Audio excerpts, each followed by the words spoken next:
விஜயை பார்க்கலாமா? வேண்டவே வேண்டாம். தவறான சிக்னல் போகும். நோ சொன்ன ராகுல் காந்தி. தமிழக வெற்றிக் கழகத்தின் தலைவர் விஜய் காங்கிரஸ் கட்சியின் மூத்த தலைவர் ராகுல் காந்தியை சந்திக்க தீவிரமாக முயன்று வந்தார். ஆனால் விஜயை சந்திக்க ராகுல் காந்தி தரப்பு மறுத்துவிட்டதாக கூறப்படுகிறது. விஜயின் இந்த முயற்சி தமிழக அரசியல் வட்டாரத்தில் பெரும் பரபரப்பை ஏற்படுத்தியது. இந்த சந்திப்புக்கு நேரம் ஒதுக்குவது குறித்து ராகுல் காந்தியும் சோனியா காந்தியும் தங்கள் கட்சி மூத்த தலைவர்களுடன் தீவிர ஆலோசனை நடத்தியதாக கூறப்படுகிறது.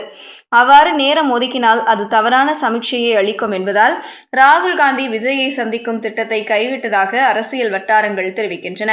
சிறிய கட்சிகள் கூட விஜயுடன் கூட்டணி வைக்க தயங்கும் நிலையில் காங்கிரஸ் போன்ற ஒரு பெரிய கட்சி விஜயை சந்திப்பது சரியானதல்ல என்று ராகுல் காந்தி சோனியா காந்தி விவாதித்ததாக கூறப்படுகிறது. தேர்தலுக்கு தயாராகும் வகையில் விஜய் பல்வேறு அரசியல் தலைவர்களை சந்தித்து பேச திட்டமிட்டுள்ளார். ராகுல் காந்தியுடனான இந்த சந்திப்பு தேர்தல் வியூகங்கள் குறித்த விவாதங்களுக்கு வழிவகுக்கலாம் என்று எதிர்பார்க்கப்பட்டது. மேலும் திமுக காங்கிரஸ் கூட்டணியை பிரிக்கும் நோக்கிலும் இந்த சந்திப்பு இருந்திருக்கலாம் என்றும் சிலர் கருதுகின்றனர். ராகுல் காந்தியை சந்திப்பதற்கான அனுமதியை பெற விஜய் தரப்பு கேரளாவில் உள்ள காங்கிரஸ் தலைவர்கள் மற்றும் தனக்கு நெருக்கமானவர்கள் மூலம் காங்கிரஸ் தலைமைக்கு தூது அனுப்பியுள்ளது. காங்கிரஸ் கட்சியின் மூத்த தலைவரான ராகுல் காந்தியை சந்திக்க நேரம் கேட்டுள்ளதாகவும் இது தமிழக அரசியல் வட்டாரத்தில் முக்கியத்துவம் பெற்றுள்ளதாகவும் தகவல்கள் தெரிவிக்கின்றன. இருப்பினும் இந்த சந்திப்பு நடந்தால் திமுகவை அது கடுமையாக அதிருப்தியடைய செய்யும் என்பதால் ராகுல் காந்தி இதற்கு ஒப்புக்கொள்வாரா என்ற கேள்வி எழுந்துள்ளது. சிறிய கட்சிகள் கூட விஜயுடன் கூட்டணி வைக்க தயங்கும் சூழலில் பெரிய கட்சியான காங்கிரஸ் இவரை சந்திப்பது சரியாக இருக்குமா என ராகுல் சோனியா காந்தி விவாதித்ததாக கூறப்படுகிறது. காங்கிரஸ் கட்சியின் ஒரு பிரிவினர் கட்சியின் எதிர்காலத்தை கருத்தில் கொண்டு கூட்டணி மாற்றத்தின் அவசியத்தை வலியுறுத்தி வருகின்றனர்.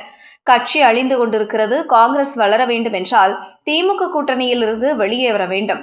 தமிழக வெற்றிக் கழகம் அல்லது அதிமுகவுடன் கூட்டணி வைத்தால் ஆட்சியில் காங்கிரசுக்கு பங்கு கிடைக்கும். 50-60 ஆண்டுகளாக அரசியல் அதிகாரம் காங்கிரசுக்கு கிடைக்கவில்லை. அரசியல் அதிகாரம் கிடைக்க வேண்டுமானால் தமிழக வெற்றிக் கழகம் அல்லது அதிமுகவுடன் கூட்டணி வைப்பது அவசியம். அப்போதுதான் நமக்கு பதவி கிடைக்கும். அமைச்சர் பதவிகள் கிடைத்தால்தான் கட்சி வளரும் என்று அவர்கள் மேலிடத்திற்கு அழுத்தம் கொடுத்துள்ளனர். ஆனாலும் காங்கிரஸ் தரப்பு நிர்வாகிகள் சிலர் கூட்டணி பற்றி இப்போது பேசுவது தேவையற்றது. திமுகவுடன் கட்சி மேலிடத்திற்கு நல்ல நெருக்கம் இருக்கிறது. கூட்டணி பற்றி அவர்களே முடிவெடுத்துக் கொள்வார்கள் என கூறியுள்ளனர்.